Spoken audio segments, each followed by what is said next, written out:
গত রাত ছিল অস্বাভাবিক শান্ত, যেন কোনো অলক্ষ্য শূন্যতা অপেক্ষা করছিল বিস্ফোরণের জন্য। হঠাৎ ঘড়ির কাঁটা যখন নীরবতা ছুঁয়ে গেল, মধ্যপ্রাচ্যের আকাশ চিরে বিকট শব্দে ঝাঁপিয়ে পড়ল ধ্বংসের এক নতুন অধ্যায়।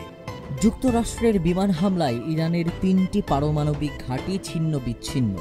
ফোর্দো, নাতানজো, ইস্পাহান, এই ৩ শহরের বুক চিরে আগুনের ফুলকি উঠল, কিন্তু সেটাই ছিল কেবল সূচনা। ইরান নিশ্চুপ থাকেনি। একটি পুরনো প্রতিশ্রুতি, যেটি হয়তো অদৃশ্য কালিতে লেখা ছিল, রক্তের বিনিময়ে রক্ত, আকাশ জ্বলবে প্রতিশোধে, তা যেন বাস্তবে রূপ নিল কয়েক ঘন্টার মধ্যেই। দফায় দফায় ক্ষেপণাস্ত্র ছুটে গেল ইসরায়েলের দিকে। আকাশে জ্বলে উঠল ৩০টিরও বেশি রকেটের নীল কমলা রেখা। লক্ষ্য ইসরায়েলের সামরিক ঘাঁটি এবং কৌশলগত গোপন পয়েন্ট, যেখানে নাকি প্রতিপক্ষ নিশ্চিন্তে ছিল কিছুক্ষণ আগেও। ইসরায়েলি মিডিয়া জানায়, একটি ছায়া আক্রমণ করছে আমাদের উপর।